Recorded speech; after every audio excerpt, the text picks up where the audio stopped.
So to build my homemade jointer, I started with one of those little Delta portable planers, and I took it apart to get the cutter head out of it, as well as the motor.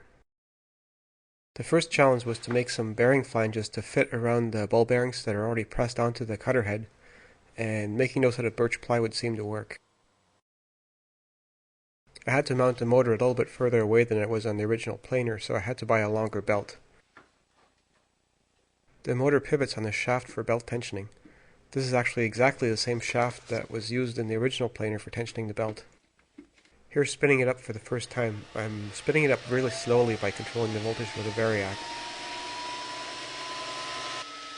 So far so good, nothing exploding. Okay, let's try it at higher speed.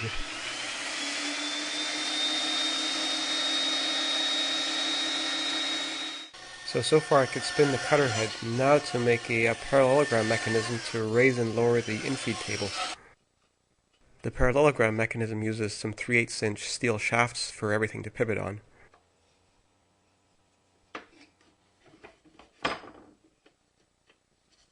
My design really didn't leave any room for error, so I think I got lucky that it all fit together without having to make adjustments.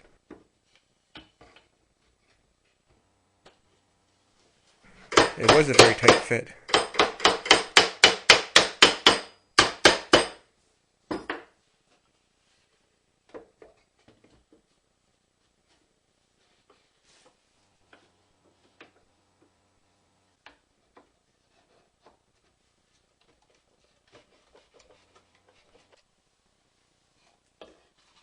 The advantage of a parallelogram mechanism is that it's much easier to keep the table from racking as it moves back and forth.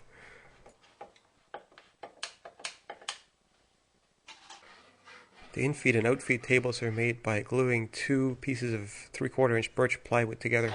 So that gives me a 1.5 inch or 38mm thick sandwich, which will hopefully stay nice and flat.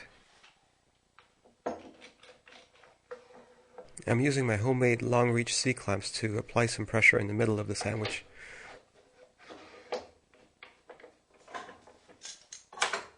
And lots of clamps around the edges.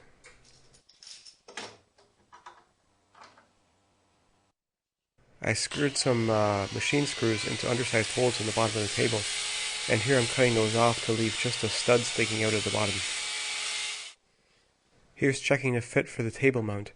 I'm using these funny T-shaped knockdown fastener nuts to screw the rails onto the bottom of the table. Now this is just a test fit. For the actual mount, it's much more difficult to get at.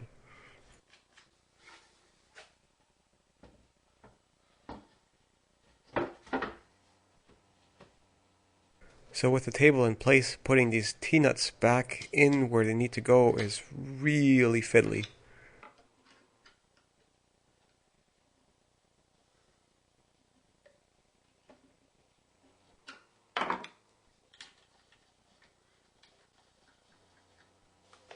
I shortened an Allen key so I could still get in there and actually turn the hex head on that screw. I was really keen to test things out, so even before I had the outfeed table mounted, I pushed a piece of wood across the cutter head to try it out.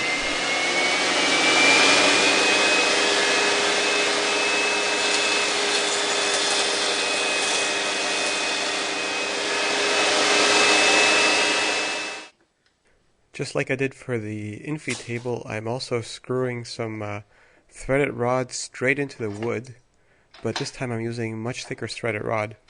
And I've got two nuts in that threaded rod to turn it in, and here I'm just removing those.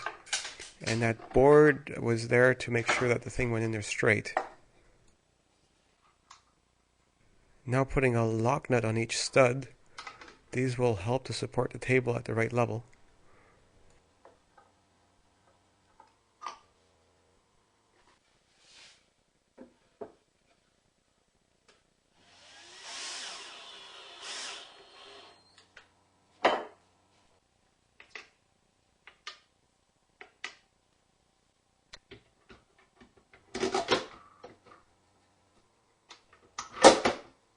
Now by turning those nuts I can precisely adjust the height of each corner of the table. There's also some nuts that go on the bottom, but those are really fiddly to get in. There's a 3mm thick piece of steel that goes on top of each table, and here I'm putting a bevel on the edge that's going to go up against the cutter head. The sheet metal is actually held down with just a small number of number 4 wood screws. That holds it flat against the wooden table. So next I'm setting the outfeed table to be exactly parallel to the drum of the cutter head. And with the outfeed table set, I'm using its position to set the knives. I can't use the setting gauge that came with that planer because there's not enough room around it, and I decided to set the knives a little bit deeper than they were originally set in the planer.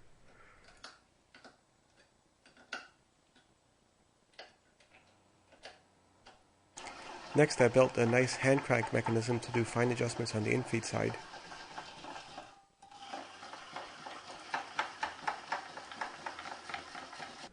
And no jointer is complete without a fence. This fence isn't actually angle adjustable because I find I never ever use the bevel feature of my other jointer. And the guard for the cutter head. I never actually used a guard on my other jointer, but I don't really trust this jointer yet, so I figure a guard would be a useful thing to have.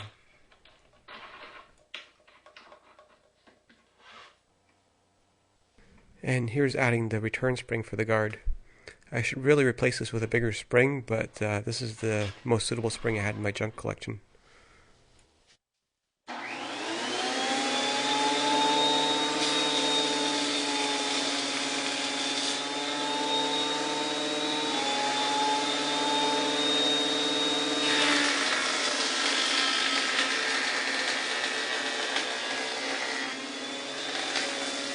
Well, it seems to be working. More about this joiner in my next video.